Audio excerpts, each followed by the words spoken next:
watching the legal breakdown. So we've just seen the most explosive testimony against Trump thus far, this time at the hands of Stormy Daniels in his New York criminal trial, and that was followed by a demand for a mistrial. So a lot going on. We're going to go over all of that. But first, just for those watching, if you want brief summaries of just the most important moments from Trump's New York trial, please make sure to subscribe to stay on top of our coverage. Okay, so Glenn, Stormy just testified for prosecutors. A few things that I need your reaction to. First off, what I think is as close to a smoking gun as we're going to get here, Daniels was asked, quote, did he express any concern at any point about his wife finding out, to which she answered no.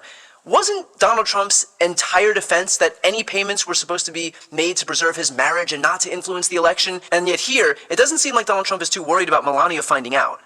Yeah, Donald Trump's defenses have been nothing but inconsistent with one another. So when Stormy Daniels was testifying, not only did she say Donald Trump said, no, he didn't really care about Melania finding out, he added, you know what, Melania and I sleep in separate bedrooms, so don't worry about it. It doesn't make a lot of sense, Brian, for him to say, I paid this hush money because I didn't want to hurt Melania. I didn't want to hurt my family. I didn't want my wife to be upset with me. But now he's also maintained all along he had no relationship with her. So really, there was nothing to pay to keep quiet. Imagine if you had to go around paying every woman you didn't sleep with. None of this makes any sense. But you know, Brian, it reminded me of something that I had to contend with in many of the murder cases I tried. Inconsistent defenses. The defense attorneys are allowed to argue inconsistent defenses. Let me give you a simple example. In a murder case, I had defense attorneys stand up and argue to the jury, ladies and gentlemen, my client didn't kill anybody. He did not commit this murder. He is not guilty of the crime of homicide or murder. But if he did kill the victim, he did it in self-defense. You know, a jury will openly scoff at those kind of alternative defenses because they can sniff out the BS, right? It's just the defense kind of grasping at any straws they think they can grab hold of. So Donald Trump's defenses have been inconsistent.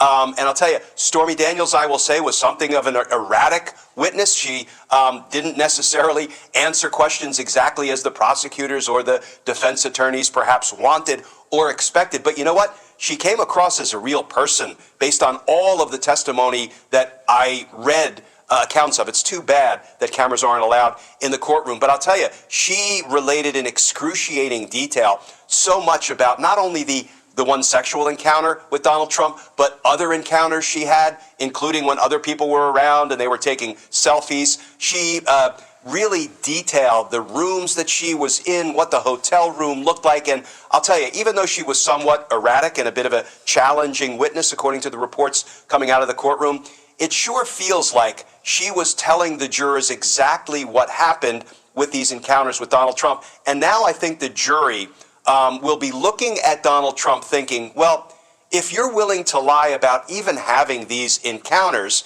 never mind falsifying business records to interfere in an election, if you're unwilling to even tell the basic truth about that, well, we are unlikely to believe your defense when it gets to even the more damaging and directly incriminating evidence about, for example, whether you knew that business records were being falsified to cover up the true nature of these hush money payments. I should note too that we have a third co-host here. I've been joined by the dog here, so he'll be adding in his legal analysis as we move forward. All right, Glenn.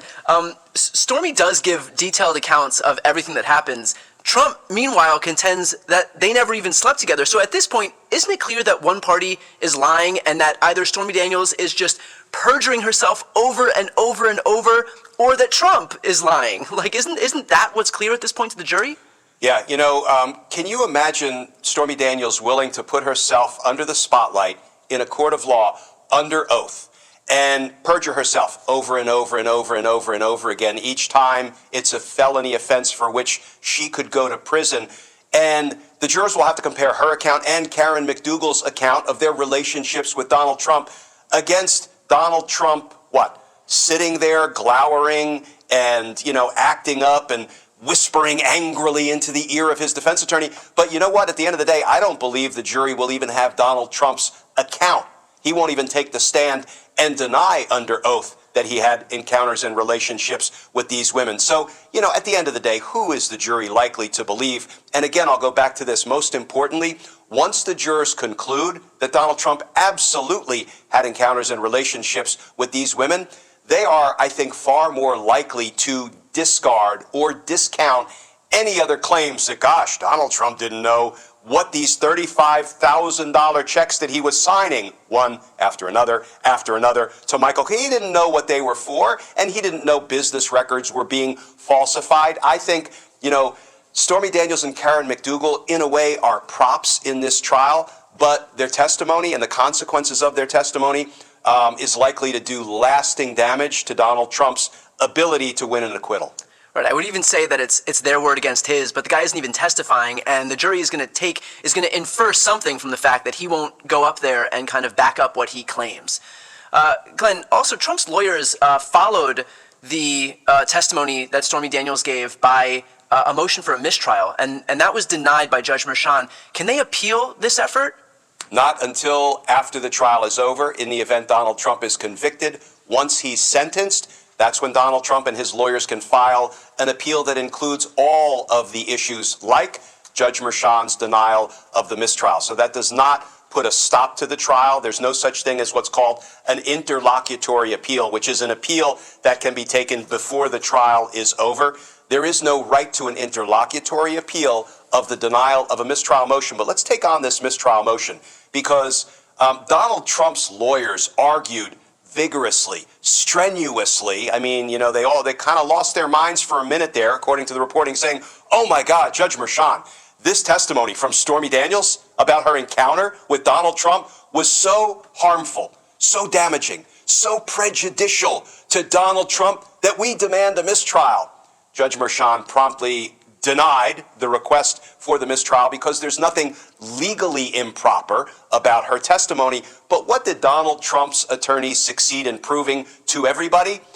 That Donald Trump had every motivation to want to hide, bury, secrete, conceal from public view what I think we've all now seen is damaging, prejudicial, horrific testimony about what Donald Trump did with Stormy Daniels, which is precisely why he paid and falsified business records to cover it up. So thank you for the assist in making Donald Trump's motive for committing these crimes crystal clear, a nod to Donald Trump's defense attorneys. Right, I think the phrase that comes to mind is a hit dog will holler. Isn't the fact that that Donald Trump's attorneys are objecting every time there's damaging information from Stormy Daniels just prove the exact point that this was the damaging information they were attempting to secrete from the American people, and they're doing it again. They're proving it all over again, and now they're doing it in full view of the public. Yeah, but let's be clear, it is a defense attorney's job to zealously represent their client, including making objections that are supported by the rules of evidence, so I don't fault them for that. But I do think they're proving the point that all of this is so damaging to Donald Trump, and that's why Donald Trump had to try to pay and falsify business records to keep it under wraps. Why? Because he didn't want it damaging his election prospects in the 2016 election. And let me add this, because I think there's something else that was really damaging, and that is the prosecutors asked Stormy Daniels about some Donald Trump posts, and Donald Trump repeatedly called Stormy Daniels horseface. Look at her, horseface, sleazebag. This is how Donald Trump referred to the woman that he had this encounter with, assuming the jurors credit Stormy Daniels' testimony.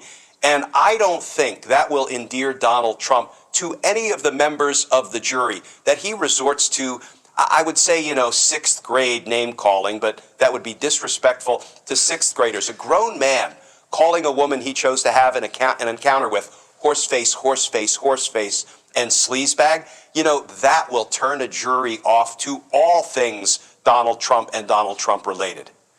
Let's finish off with this. If Donald Trump, on the off chance, on some planet, that he does decide to take the stand, wouldn't it just be a death knell to him if just one attorney for the prosecutor asked him point blank if he had an affair with Stormy Daniels? Because then one of them will have perjured themselves, and I think the jury will be able to determine which one of those people it will be.